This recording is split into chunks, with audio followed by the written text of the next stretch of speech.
சாதி அடையாளத்தோடு இருந்த பள்ளி கல்லூரி விடுதிகளை இனி சமூக விடுதிகள்னு மாற்றி இருக்கிறோம். சமூக விடுதலை பயணம் என்பது நீண்ட நெடிய பயணம். அதுக்கு காலம் பிடிக்கும். ஆனால் எல்லாம் மாறும், எல்லாம் மாறும். நிச்சயம் இந்த முத்துவேல் கருணாநிதி ஸ்டாலின் மாற்றுவேன். பெரியாரிய வழியில் வந்த திராவிட இயக்க தலைவர்கள், மார்க்சிய சிந்தனை கொண்டிருக்கக்கூடிய பொது உடைமை இயக்கத்துடைய தலைவர்கள், காந்திய வழியில் வந்திருக்கக்கூடிய தேசிய இயக்கத்துடைய தலைவர்கள், அம்பேத்கர் இயக்க தலைவர்கள் எல்லோரும் ஒற்றுமையா இருக்கும். இதுதான் ஓரணிகள் தமிழ்நாடு. அதைத்தான் திருமாவளவன் இங்கே பெருமையோடு குறிப்பிட்டு சொன்னார். உறுதியோடு சொல்கிறேன், தமிழ்நாடு இப்படி ஓரணியில் இருக்கிறப்போ எந்த டெல்லி அணியோடு காவி திட்டமும் இங்கே பலிக்காது. வரலாற்று சிறப்புமிக்க நாளாக இந்த நாள் அமைந்திருக்கிறது. நம்முடைய அருமை பெரியவர் ஐயா இளைய பெருமாளுடைய நினைவரங்கத்தை திறந்து வைத்திருக்கிறேன். அது மட்டுமல்ல, பெருந்தலைவர் காமராஜர் அவருடைய பிறந்த நாளில் பொதுமக்களுடைய குறைகளை விரைந்து தீர்க்க மாபெரும் முன்னெடுப்பாக உங்களுடன் ஸ்டாலின் என்ற சிறப்பு திட்டத்தை தொடங்கி வச்சுட்டு இந்த நிகழ்ச்சிக்கு நான் வந்திருக்கிறேன். 2021 சட்டமன்ற தேர்தலுக்கு முன்னாடி உங்கள் தொகுதியில் ஸ்டாலின் என்ற முன்னெடுப்பு மூலமா பொதுமக்களான உங்ககிட்ட இருந்து வாங்கின மனுக்களுக்கு 100 நாட்கள்ல தீர்வு காண்பேன், நடவடிக்கை எடுப்பேன்னு உறுதியளிச்சிருந்தேன். சொன்ன மாதிரியே முதலமைச்சராக பொறுப்பேற்றவுடன் உங்கள் தொகுதியில் முதலமைச்சர்னு ஒரு தனி துறையை உருவாக்கி அந்த மனுக்களுக்கு தீர்வு காணப்பட்டது. இதனால நம்ம அரசின் மேல் நம்பிக்கை வச்சு இன்னும் பலர் மனுக்களை வழங்க தொடங்கினாங்க. அதுக்காக முதல்வரின் முகவரி என்ற தனித்துறையை உருவாக்கணும். அடுத்து மக்களுடன் முதல்வர் என்ற திட்டத்தின் மூலம் தமிழ்நாடு முழுக்க 5000 முகாம்கள் நடத்தி பல லட்சம் மனுக்களுக்கு தீர்வு கண்டோம். இதுவரை ஆட்சிக்கு வந்து மனுக்களை பெற்று அதன் மேல் தீர்வு கண்ட விவரங்களை நேற்று கூடுதல் தலைமைச் செயலாளர் அமுதா IAS அவர்கள் விரிவாக தொலைக்காட்சிக்கு பத்திரிகைகளுக்கு அவர் எடுத்து சொன்னார்.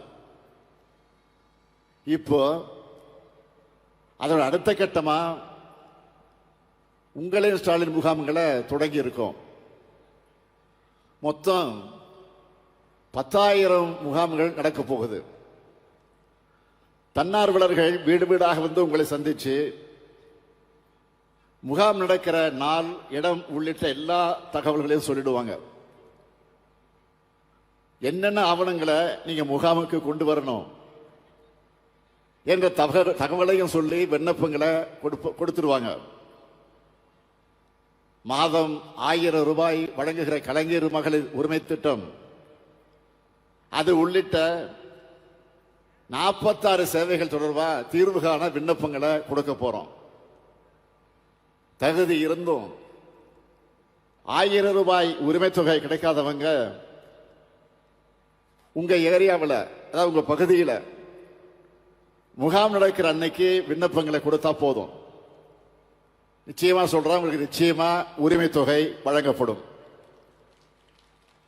இந்த திட்டத்தோட நோக்கமே மக்கள் வசிக்கிற பகுதிக்கு சென்று அரசோட சேவைகளையும் திட்டங்களையும் வழங்குறது தான்.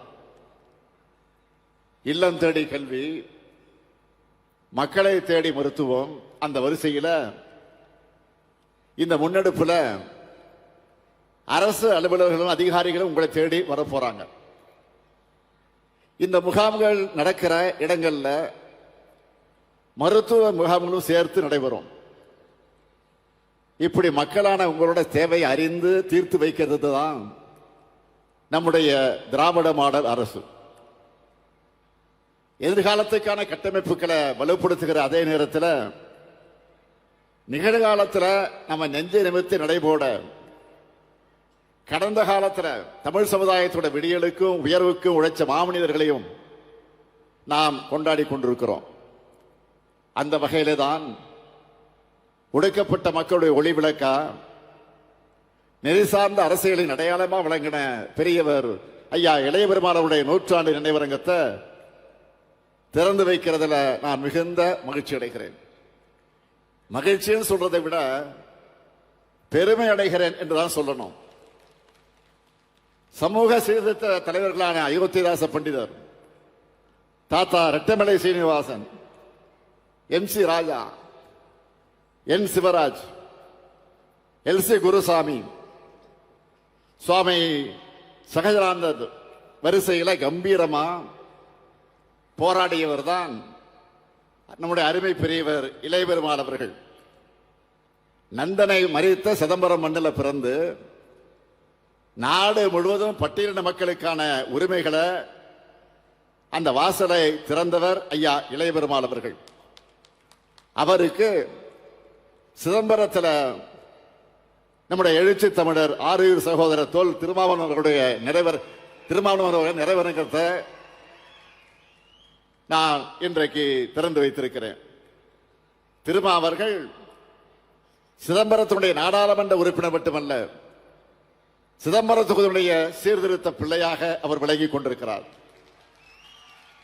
அவருக்கு தன்னுடைய எழுத்தால் துணை நிற்கிறார். நாடாளுமன்ற உறுப்பினர் சகோதரர் ரவிக்குமார் அவர்கள் தனது பேச்சால் துணை நிற்கிறார். சட்டமன்ற உறுப்பினர் சகோதரர் சிந்தனை செல்வன் அவர்கள் இந்த விழாவுக்கு என்னுடைய அழைப்பை ஏற்று வருகை தந்திருக்கக்கூடிய சகோதரர் செல்வ பெருந்தகை அவர்களும், தோழர் பாலகிருஷ்ணன் அவர்களும், முத்தரசன் அவர்களும், பேராசிரியர் ஐயா காதர் மைதீன் அவர்களும், KS அழகிரி அவர்களும், வேலுமுருகன், இப்படி எல்லோரும் இங்கே வருகை தந்திருக்கிறார்கள். ஐயா இளைய பெருமாள் அவர்களுக்காக மட்டுமல்ல, அதற்காக மட்டும் வந்திருப்பதாக நான் கருதவில்லை. நமது திராவிட மாடல் அரசினுடைய அனைத்து சமூக திட்டங்களுக்கும் துணையாக இருப்பவர்கள் இவர்கள் என்பதை வெளிப்படுத்துவதற்கு வந்திருக்கிறார்கள். அதனால் அனைவருக்கும் எனது நன்றியை நான் தெரிவித்துக் கொள்ள விரும்புகிறேன். இந்த மேடையில் பெரியாரிய வழியில் வந்த திராவிட இயக்க தலைவர்கள், மார்க்சிய சிந்தனை கொண்டிருக்கக்கூடிய பொது உடைமை இயக்கத்துடைய தலைவர்கள், காந்திய வழியில் வந்திருக்கக்கூடிய தேசிய இயக்கத்துடைய தலைவர்கள், அம்பேத்கர் இயக்க தலைவர்கள் எல்லோரும் ஒற்றுமையா இருக்கும். இதுதான் ஓரணிகள் தமிழ்நாடு. அதைத்தான் திருமாவளவன் இங்கே பெருமையோடு குறிப்பிட்டு சொன்னார். நானும் அதை வழிமொழிகிறேன், உறுதியோடு சொல்கிறேன். தமிழ்நாடு இப்படி ஓரணியில் இருக்கிறப்போ எந்த டெல்லி அணியோடு காவி திட்டமும் இங்கே வலிக்காது. பெரியவர் ஐயா இளைய பெருமாள் அவர்கள் பள்ளியிலே படிக்கும் போதே தீண்டாமலுடைய அடையாளமாக இருந்த இரட்டைப்பானை முறையை எதிர்த்து போராடினவர். ராணுவத்திலே பணியாற்றினப்போ அங்கும் பாகுபாடு நிலவுவதை பார்த்து அவருக்கே உரிய துணிச்சலோடு உயர் அதிகாரிக்கு புகார் அளித்து அந்த பாகுபாடுகளை களைய காரணமாக இருந்தார். ராணுவத்தில் ஓராண்டு காலம் பணியாற்றின பெரியவர் இளைய பெருமாள் அவர்கள் மீண்டும் இந்த பகுதிக்கே வந்து ஒன்றுபட்ட தென்னார்காடு மாவட்டத்திலையும் தஞ்சை மாவட்டத்திலையும் 1940 முதல் 1970 வரை நடந்த மிகப்பெரிய சமூக போராட்டங்களை முன்னெடுத்தவர். 1946 தன்னுடைய 22வது வயசுல 2000 பேரை திரட்டி போராட்டம் நடத்தினவர். பரங்கிப்பேட்டையில் பட்டியல் சமூகத்தினர் செருப்பு போடக்கூடாதுன்னு இருந்த அந்த அக்கிரமத்திற்கு எதிராக போராடினவர். எங்கேயாவது பறை அடிக்கப்பட்டா உடனே இங்க சென்று தடுத்து நிறுத்திடுவார். இதுக்காக பல வழக்குகளை எதிர்கொண்டார். பல பொய் வழக்குகளில் சிக்கி 6 மாசம் சிறை தண்டனை பெற்றார். நிலமற்ற கூலி தொழிலாளர் உரிமைக்காக போராடினார். இப்படி இவர் தொடர்ச்சியாக போராடினதுதான் ஆதி திராவிட மக்களுடைய எழுச்சி ஏற்பட காரணமாக இருந்தது. இப்படி சமூகத்தில் ஒடுக்கப்பட்ட மக்களோடு உரிமைகளுக்காக போராடின பெரியவர் இளையபெருமாள் அவர்கள் காங்கிரஸ் பேரியக்கத்தில் இணைந்து 1952ஆம் ஆண்டு விடுதலை இந்தியாவில் நடந்த முதல் பொது தேர்தலில் 27 வயது இளைஞராக இருந்த கடலூர் நாடாளுமன்ற தொகுதியில் அவர் போட்டியிட்டு வென்றார். எம்பி ஆகி டெல்லியில புரட்சியாளர் அம்பேத்கரை அவர் சந்திக்கிறார். இவ்வளவு இளம் வயசுல எம்பி ஆகி வந்திருக்கீங்களா, அந்த மக்களுக்காக இதுவரை என்ன செஞ்சிருக்கீங்கன்னு அண்ணல் அம்பேத்கர் கேட்டப்போ தென்னார்காடு மற்றும் தஞ்சை மாவட்டங்கள் அவர் நடத்தின மனித உரிமை போராட்டங்கள், தீண்டாமை எதிர்ப்பு போராட்டங்களை பட்டியலிட்டு சொன்னதை கேட்டு ஆனால் அம்பேத்கர் அவர்கள் ஆச்சரியத்தோடு பாராட்டினார்.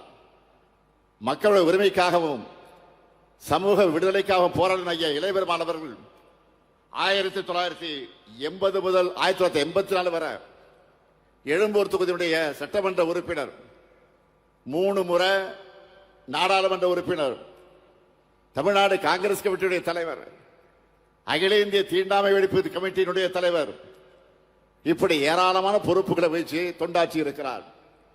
இந்த பொறுப்புகளில் முக்கியமானது பட்டியல் பழங்குடியின மக்களின் மேன்மைக்காக 1965ஆம் ஆண்டு உருவாக்கப்பட்ட அகில இந்திய ஆணையத்தோட தலைமை பொறுப்பை அவர் வகித்ததுதான். 3 ஆண்டு காலம் இந்தியா முழுக்க பயணிச்சு சாதி கட்டமைப்பையும் தீண்டாமை கொடுமையை ஆய்வு செஞ்சு அவர் கொடுத்த அறிக்கை இந்திய சமூக அமைப்போடு சாதியவர்களை மறைக்காம துல்லியமாக வெளிப்படுத்துச்சு. அதனால அந்த அறிக்கை வெளியே வரக்கூடாதுன்னு சில தடுக்க பார்த்தாங்க.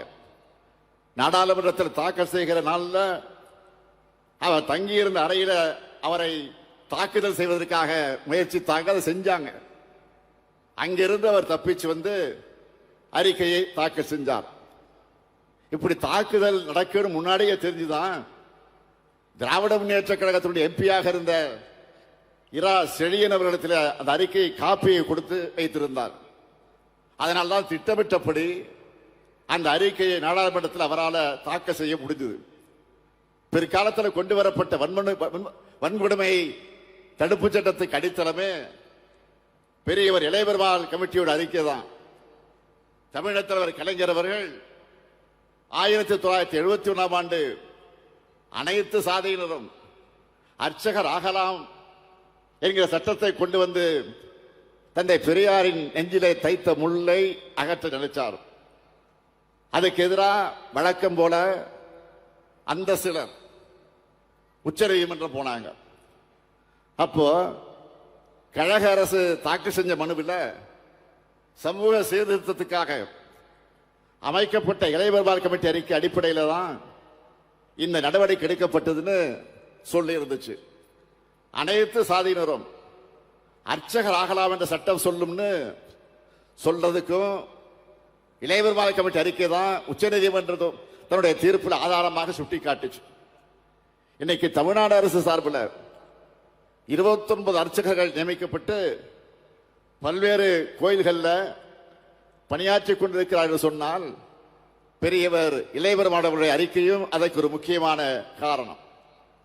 தந்தை பெரியார், புரட்சியாளர் அம்பேத்கர், தோழர் ஜீவா, பெருந்தலைவர் காமராசர்னு மிகப்பெரிய தலைவர்களுடைய நன்மதிப்பை பெற்றவர் ஐயா இளையபெருமாள் அவர்கள்.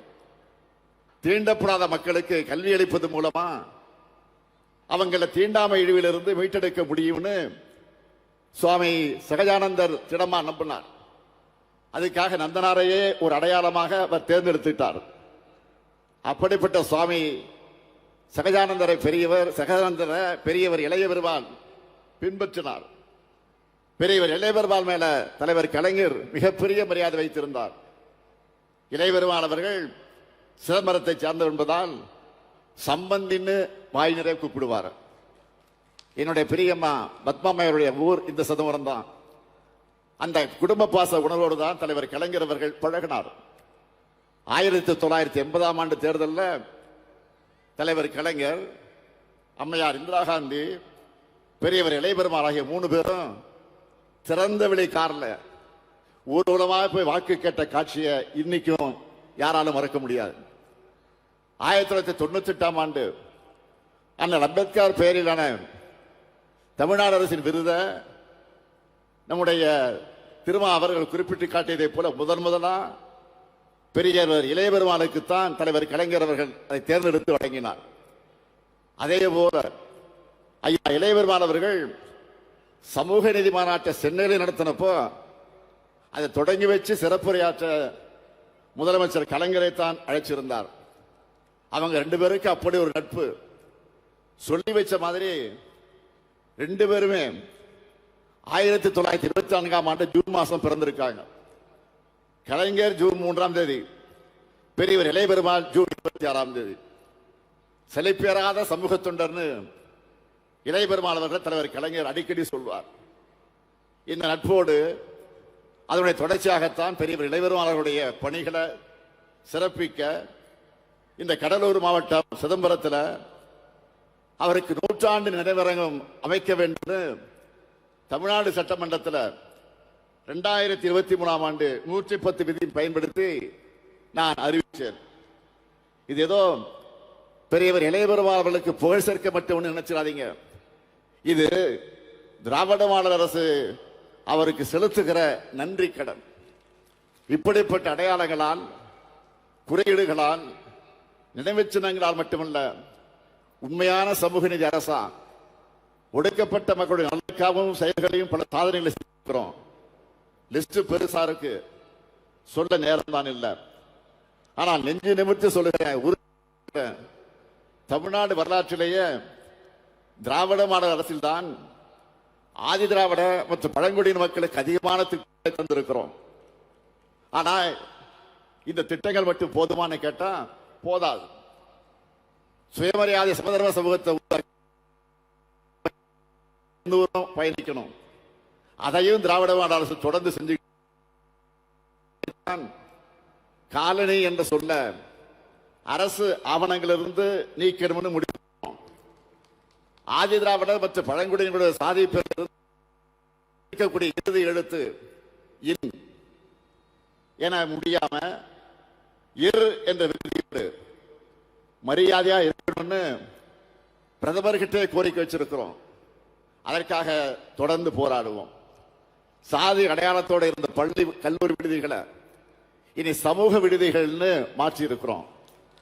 நம்முடைய செயல்கள் மூலம் இன்னைக்கு நாளைக்கு எல்லாம் மாறிடும்னு நான் சொல்ல வரல. சமூக விடுதலை பயணம் என்பது நீண்ட நெடிய பயணம். அதுக்கு காலம் பிடிக்கும். ஆனால் எல்லாம் மாறும், எல்லாம் மாறும். நிச்சயம் இந்த முத்துவேல் கருணாநிதி ஸ்டாலின் மாற்றுவேன். அதற்காக திராவிட மாடல் சமூக விடுதலை தன்னோட பங்களிப்பை எப்பவும் உறுதியாக செலுத்தும். அதற்கு பெரியவர் இளைய பெருமாள் போன்ற தலைவர்களின் வாழ்வும் அவருடைய பணியும் நமக்கு வழிகாட்டட்டும். ஐயா இளைய பெருமாள் புகழ் வாழ்க, வாழ்க என வாழ்த்தி விடைபெறுகிறேன். நன்றி, வணக்கம்.